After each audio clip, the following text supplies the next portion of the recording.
जय श्री राम सभी को। कैसे हैं आप सभी? उम्मीद है सभी अच्छे होंगे। तो गाइज मैं आज वीडियो लेकर के आया हूँ तारिक जमील के चैनल का। सब्सक्राइब करना है इनके चैनल को, साथ में मुझे भी सब्सक्राइब कर लें। और अब कंटेंट जो है कि नॉन स्टॉप आएगा, ठीक है? तो सब्सक्राइब कर लें। और आज के जो वीडियो का टाइटल है वो है ये सब क्यों, मौलाना तारिक जमील इम्पोर्टेंट बयान।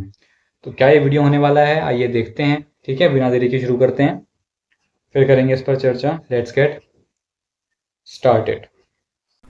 अंबिया क्यों आते हैं? अल्लाह ने जितनी मखलूक बनाई है उसमें सिर्फ इंसान एक ऐसी मखलूक है, और जिन्नात, जिनको अल्लाह ने इम्तिहान के लिए पैदा किया है। खलक़ल मौत वल हयात लियब्लुवकुम अय्युकुम अहसनु अमला। हमने ज़िंदगी और मौत को पैदा किया है कि हम देखें तुम में खूबसूरत अमल करके कौन आता है। इन्ना जअलना मा अलल अर्द ज़ीनतल लहा लिनब्लुवहुम अय्युहुम अहसनु अमला।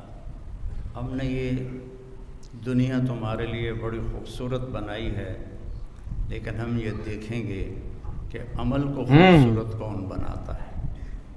तो ये हमारा इम्तिहान है। बाकी किसी मखलूक का, जानवरों का नहीं होता है इम्तिहान इनके कोई में। नहीं। लिहाजा वो जो भी कर लें, दिमाग है ना इंसान पे। जो ना करें वो भी ठीक है। लेकिन इंसान के साथ सही और गलत का एक निज़ाम है। इसके साथ मौत के बाद उठने का एक निज़ाम है। तो उसका कैसे पता चलेगा? ये इंसान का जो इल्म है वो बेबस है।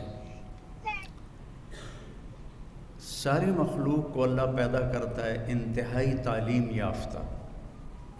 रब्बुनल्लज़ी आता कुल्ल शैइन खल्क़हु सुम्मा हदा। जिसने हर मखलूक को पैदा किया और उसे ज़िंदगी गुजारने का इल्म दिया। उन्हें पूरा इल्म होता है। इंसान का इल्म, वल्लाहु अखरजकुम मिन बुतून उम्महातिकुम ला तअलमून शैआ। हमें अल्लाह कह रहा है, मैंने तुम्हें माँ के पेट से निकाला, तुम कुछ भी नहीं जानते थे। चिड़िया के बच्चे को अपनी ज़ुबान सीखनी नहीं पड़ती, हम अपने बच्चों को सिखाते हैं। चिड़िया के बच्चे को, किसी भी परिंदे के बच्चे को आप बंद कर दो, किसी से ना मिलने दो, उसे अपनी ज़ुबान का पता है मैंने क्या बोलना है। इंसान के बच्चे को बंद कर दो 2 साल, वो गूंगा हो जाएगा, उसे एक लफ्ज़ भी नहीं आएगा। तो अल्लाह ताला कह रहा है तुम कुछ भी नहीं जानते थे। फ़जअल लकुमुस्सम्अ वल अब्सार वल अफ़इदा लअल्लकुम तशकुरून।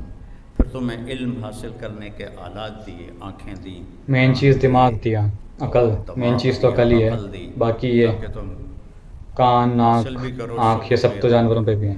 फिर हम जो इल्म सीख लेते हैं, और आज इल्म की बड़ी इंतहा है, लेकिन इल्म ऐसी चीज़ है जिसकी कोई इंतहा नहीं। दुनिया ख़त्म हो जाएगी और इल्म का ज़र्रा भी कम ना होगा, चाहे वो किसी भी शोबे का।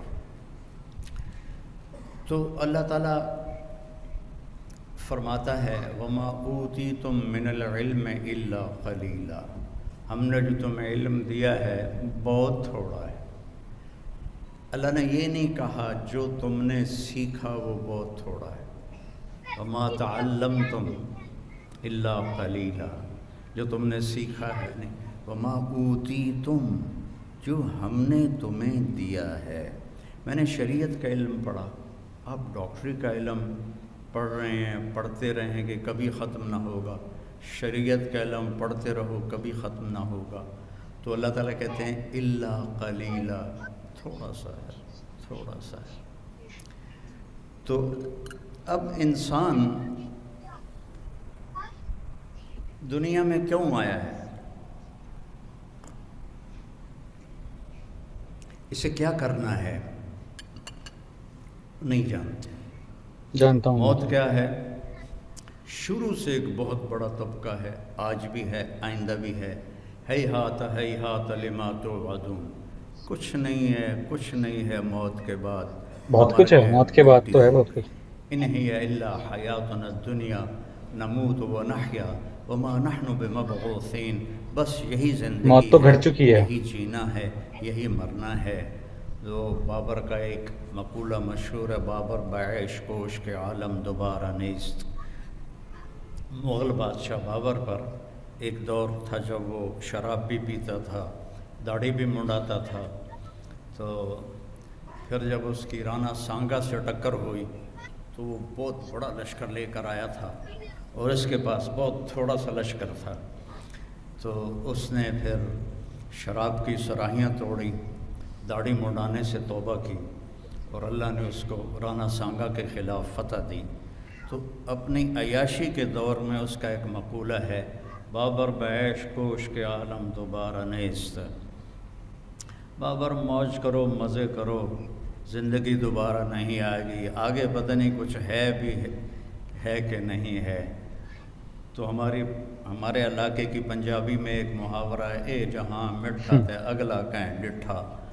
तो वो जो मरता है वो देख लेता है, जो मरता फ़कशफ़ना अन्कल ग़िताअक फ़बसरुकल यौम हदीद। जब तुम मरते हो तो हम तुम्हारी आँखों से पर्दा हटा देते हैं और तुम्हारी नज़र वो देखती है जो तुम कभी भी नहीं देख सकते थे, और तुम्हारी नज़र बेख़ता हो जाती है, जिसका तुम इनकार करते थे वो सब कुछ तुम्हारे सामने आ जाता है।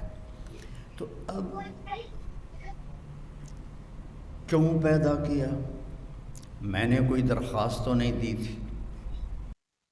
तो ये था गाइस वीडियो, कैसा लगा कमेंट सेक्शन में बताना। तो इन्होंने कहा कि मरते टाइम सब अल्लाह आपके सामने दिखा देता है। खैर आपको ये आपका होगा थोड़ा प्रोसेस, लेकिन मुझे तो वो चीज़ें सारी पहले से ही पता हैं। तो मुझे मरते टाइम तो कोई भगवान क्या ही बताएगा, तो मैं तो पूरा जानता ही हूँ सब कुछ। ठीक है, तो जैसा कि इन्होंने इन्होंने कहा कि आप चाहें कुरान पढ़ें, चाहें और जो किताबें हैं वो पढ़ें, तो उसमें अल्लाह कहता है कि हमने इल्म बहुत कम दिया है। ठीक है, तो इल्म बहुत थोड़ा है। लेकिन जब आप हमारे भगवत गीता और वेदों की बात करेंगे तो उसमें इल्म की कोई मतलब आप कहोगे ख़त्म ही नहीं होता है। इतना इल्म है कि वो इतना कॉम्प्लेक्स हो जाता है कि फिर समझना इम्पॉसिबल हो जाता है। ठीक है, जिसे तो समझ में आ गया तो वो तो भाई कोई करोड़ों में एक हो गया जिसे समझ में आ गई चीज़ें, है ना। वो कई जन्मों के बाद ये चीज़ें होती हैं, तो ये है। बाकी ये बुक्स जो भी हैं, चाहे भगवत गीता ले लें आप, चाहे वेदों को ले लें, इम्पॉसिबल है समझना। मतलब वैसे तो कोई भी चीज़ हम इम्पॉसिबल नहीं कह सकते, लेकिन ये ये बुक्स ही ऐसी हैं कि ये इम्पॉसिबल है मैं कहूँगा, क्योंकि नहीं समझ सकते, है ना। जो भी मैं कहूँगा कि विधर्मी हैं या जो सनातन धर्म से ताल्लुक़ नहीं रखते हैं, वो बिल्कुल भी नहीं समझ सकते। तो बहुत कॉम्प्लेक्स है उनके लिए, बहुत टिपिकल है।